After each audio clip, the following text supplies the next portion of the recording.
Assalamualaikum warahmatullahi wabarakatuh. Halo guys, nama saya Kurotulaini Melani dengan NIM 221046. Di sini saya akan buat video tentang sejarah Bank Indonesia. Langsung saja cekidot. Di sini saya dan teman-teman sedang jalan dari parkiran menuju museum. Jaraknya lumayan juga ya guys, butuh waktu tapi nggak jauh. Nah, ini dia depan Museum Bank Indonesia. Ya, kita foto tiket dulu. Lalu ini saat kita sedang mengantri. Bank Indonesia dimulai sejak tahun 1828, tepatnya saat masa pemerintahan Hindia Belanda dengan didirikannya De Javaske Bank. Lalu De Javase Bank berganti nama menjadi Bank Indonesia dan mengalih fungsikannya. Saat itu Bank Indonesia adalah bank sentral yang mempunyai 3 fungsi utama, yaitu sistem pembayaran, perbankan, dan moneter. Selain itu, tugas Bank Indonesia adalah membantu pemerintah dalam meningkatkan taraf hidup dan kesejahteraan rakyat. Memasuki era tahun 1999, wewenang dan tugas utama baru Bank Indonesia adalah mencapai dan menjaga nilai rupiah agar tetap stabil. Tugas dan wewenang Bank Indonesia tersebut diatur dan ditetapkan dalam Undang-Undang Nomor 23 Tahun 1999. Ini adalah contoh rupiah dari tahun ke tahun. Adapun tujuan utama dari Bank Indonesia adalah mencapai dan menjaga kestabilan nilai rupiah, memelihara nilai rupiah agar tetap stabil terhadap barang dan jasa, memelihara nilai rupiah agar tetap stabil terhadap mata uang asing, menyusun dan menguasai regulasi bagi seluruh bank yang ada di Indonesia. Ini ada beberapa contoh pakaian tentara Belanda yang digunakan pada waktu itu.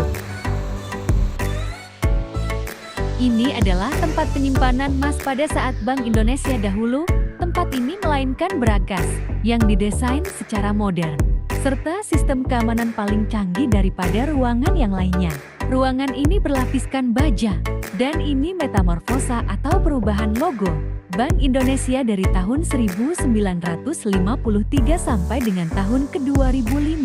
Logo Bank Indonesia mengadaptasi logo De Javase Bank dengan mengubah huruf J menjadi Y tanpa mengubah unsur lainnya. Di dalam ruangan ini berisi beberapa patung yang menggambarkan aktivitas pekerja. Pada zaman dulu, pekerja yang saling gotong royong, namun ada yang namanya kerja paksa. Ruangan ini adalah ruang kerja direktur, gubernur, dan ruang rapat direksi yang letaknya berdampingan. Disinilah tempat di mana berkumpulnya para petinggi Bank Indonesia saat itu. Terbuat dari kayu jati yang benar-benar asli serta dengan nuansa zaman dahulu bisa terasakan di ruangan ini. Selain itu, tempat ini sudah mengalami sebanyak 5 kali tahapan renovasi. Terdapat 5 tempat, yaitu untuk presiden, sekretaris, dan 3 direktur bank pada posisi tempat duduk yang sudah diatur. Ini menunjukkan transaksi pertama ketika itu di Bank Indonesia. Pada gambar itu juga terlihat jelas sudah memasuki zaman modern karena sudah adanya berangkas besi untuk menyimpan uang secara aman dengan sistem keamanan tingkat tinggi. Berikut beberapa masalah pada beberapa periode. Pada periode 1 antara tahun 1953 sampai 1959, Indonesia mengalami kesulitan dalam laporan perkembangan ekonomi. Ekonomi berlangsung dalam suasana yang tidak memuaskan. Banyak orang yang mengkhawatirkan sehingga muncul isyarat kemunduran. Pada periode 2 ini tahun 1960 sampai 1965, bahwa manifesto politik yang melandaskan periode ini. Dalam masa ini seluruh perekonomian diatur dalam rangka ekonomi terpimpin dan demokrasi terpimpin yang akhirnya menjurus ke arah etatisme di mana negara makin lama banyak turut campur dalam kehidupan ekonomi. Pada periode ketiga, tahun 1966 sampai 1982, devaluasi memberikan pengaruh pada barang ekspor non-tradisional, khususnya hasil industri dan kerajinan. Penjualan produk tersebut terbilang cukup tinggi karena banyaknya permintaan. Perkembangan ini sangat jauh lebih besar dibandingkan periode sebelumnya. Pada periode 4 tahun 1983 sampai 1986,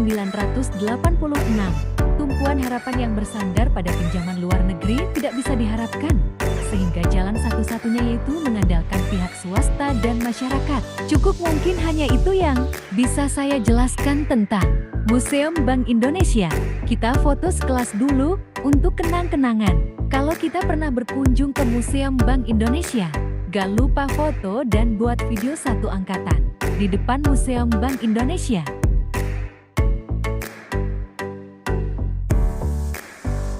Cukup sekian dari saya, kurang dan lebihnya saya mohon maaf.